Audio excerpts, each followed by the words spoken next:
So Steve, how's the build-up and the preparations been ahead of this year's regatta? Preparation has been, in the last few weeks, been extremely good. Obviously at the beginning of the year with flood streams, cold weather, high winds, it's been quite difficult, more for the grounds than anything else, but it's all come together really well. The enclosures are looking, in fact, fantastic, and the qualifiers went really well last Friday, and now we're on the first day and we've had some really good races already. Talk me through the entries for this year and who are the standouts? Standout team is the British national team.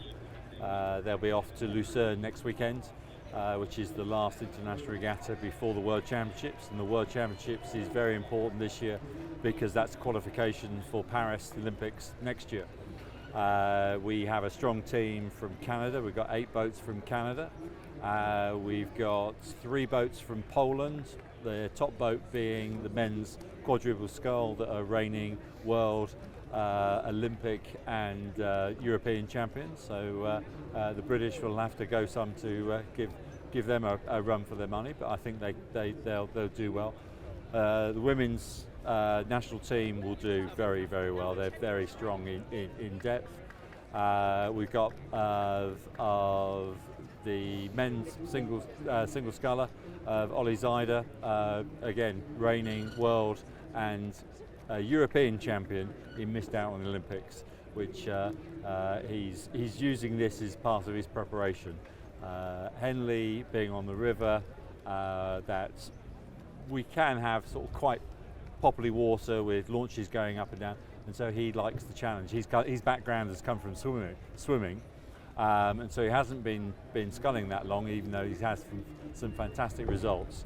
But he likes the water, even though it's challenging for that whole purpose to improve his sculling.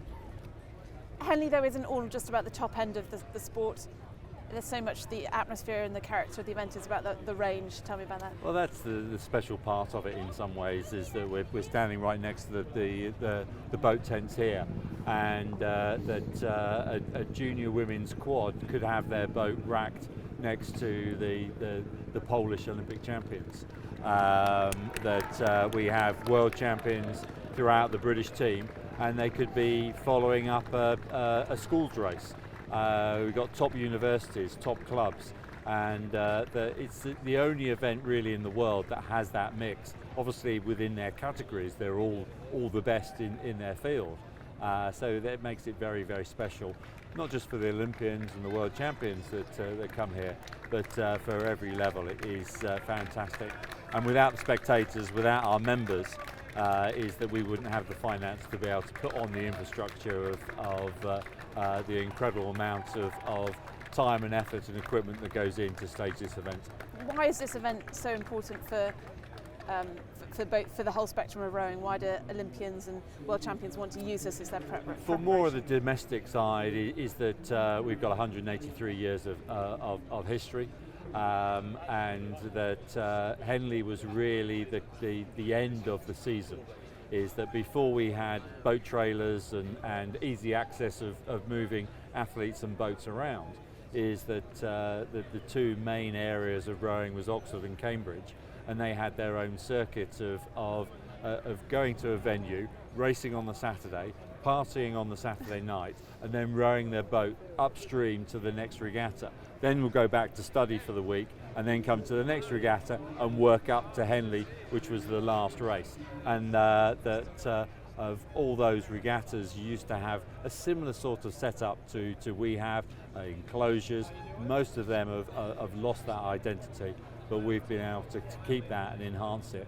The colour, the atmosphere of the steward's enclosure, which is our mainstay of our finance, is that that's almost a reunion club. It's people that have rowed here before. They're coming back to meet up with their crew that they race with or raced against, and also that they may come out of the bars to see their old university, their old club or school race, and some of them will be all 3 of them. Rowing Club and Llandaff Club heading towards their own boathouse. Llandaff Club to the right of your picture, and then we've got the Prince of Wales Challenge Cup boat, the Llandaff Club boat So it's close to the booms. Yeah, it's always that moment, isn't it? Especially if that crew near the island does move over a little bit. The temptation is to steer off the other crew rather than off the bank, and it is tricky. But they're both crews really well. From watching on the buck station, Llandaff Club heading over the line now. So Llandaff Club have won that one by a couple of lengths from Strathclyde Park and Llandaff Club on the other station. Go! Away we go then. This is Triton and Dudok van Heel from the Netherlands. You're on the Berkshire station there, you can see. And a beautiful clean start by both boats there. But look here now at the steering, Tim. Yeah. The boat with the white blades are coming over towards their Dutch compatriots, and you can see their steering has happened well there and quickly, and both of them moving really nicely together. But you can see with that little bit of steering perhaps by Njord, we've got Triton and Dudok coming just ahead. All the same club for this event, coming in together, but the combination crew of Triton and Dudok van Heel there pushing away, managing their race through the enclosures. Good work from them. The Prince of Wales Challenge Cup, Triton and Dudok van Heel of the Netherlands, beating their compatriots. Njord over the line now. They can take a breather. Left-hand side, Llandaff Rowing Club closest to us on screen. Both crews away.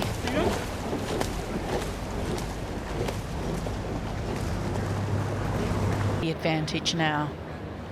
This side-by-side, inches for inches, is exactly the type of rowing that you want, but there's still overlap and a lot of kilometers left in this race. Together there, eh? Yeah, nice punchy little rhythm that they have. You can see the ripples coming off the side of the boat there as that boat surging In the race behind you, but certainly in rowing, if you are comfortably in the lead, you get that opportunity to look back and control the race, and that's exactly what Llandaff Rowing Club have done, taking the win in the Prince of Wales Challenge Cup over Star and Arrow Club. Go! Prince of Wales Challenge Cup for intermediate men's quads. We have Llandaff Rowing Club from Denmark on the left and the University of Bath on the right. Trying to get away straight. Bath had a little wiggle there. Very metronomical. What a lovely close-up that is. Bit of an international flavour to the cruise. We've got One really have to get away fast, get the boat up from 0 speed to maximum boat speed very quickly. Both crews looking pretty well matched at this point in the races. We look at the University of Bath, loose shoulders, nice drills on the oars moving together there, Cam. And stroke seat rowed in the quad for the under-23 championships, and they've got other pedigree there. Coming fast to the line. It's going to be a win for the Scratch crew, campaigning it with the name of the event on their shirts from Denmark over a valiant set of attacks from the University of Bath. They really gave it everything. Got two crews on this race. Buckingham Rowing Club all the way from Australia on the left of your picture, from Tasmania, and on the right of your picture it's kind of 25-1 AM in Australia, and this rowing club from Hobart, although all the girls are at university in Queensland. They almost would have started their recovery now with the rate that they're going in the boat speed. As you can see from the conditions here, it is quite choppy. There is a headwind, so coming up to the finish line to take this heat of the Diamond Jubilee Challenge Cup, it's Sir William Perkins School. Very comfortable victory after that unfortunate shipwreck from Buckingham Rowing Club from Australia, who are coming up to the finish line now. Their regatta will be done after these strokes, and if you're watching back in Tasmania or indeed in Queensland, we say bad luck to you, club boys. But in this race here we have Royal Chester Rowing Club from the River Dee up by Chester, and I think a very good German crew from Krefelder Rowing Club in the west of Germany. Got Krefelder, I'd say probably Krefelder marginally up, but it's pretty close between those two crews, Mo. yeah, it is. It's looking very close. Definitely Krefelder are looking more relaxed and smooth at this point. To be really a little closer to Royal Chester at this point, but they haven't actually managed to do that. And enclosure kind of into a fairly easy rhythm. They look to be working quite hard and just crossed the finish line, and that is a great victory. I guess they would have been really quite nervous about racing the guys from Krefelder, Mo. Yes, of course, because you. Matt, what's it like being back here at Henley then?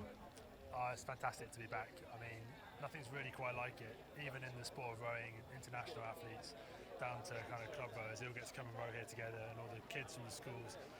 It's pretty special, and I think as an athlete, it's the closest you can get to racing in like a stadium with the fans on the bank. So to come back and every year is special, but to look back at it now and come and watch, offer your support, it's great to be here. Do you have fond memories of this particular stretch of the River Thames? How did you get on when you were here? Yeah, no, Henley is a special event and a special place to come, and I was fortunate enough to win here 4 times, I think. So yeah, with my home club and down here with the Llandaff club as well. So some very fond memories, and yeah, it's an amazing place to come and row and support.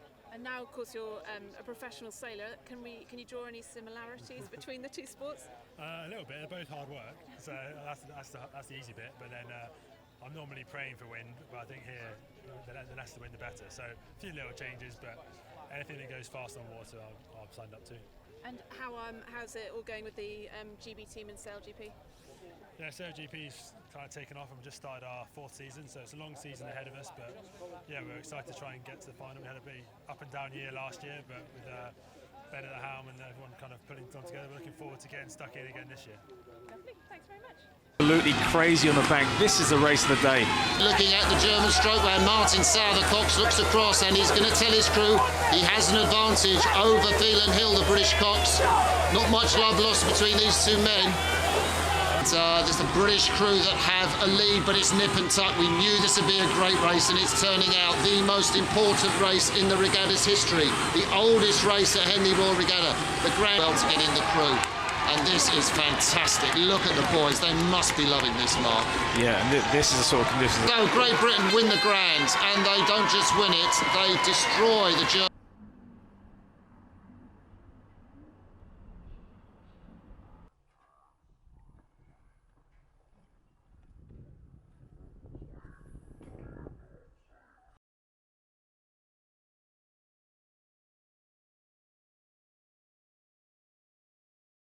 And the wing trimmer I'm hearing there, we can turn when we want. They've got the right of way here. Here goes.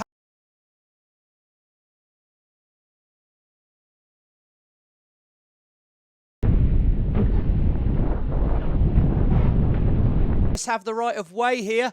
It's a tight moment in the race.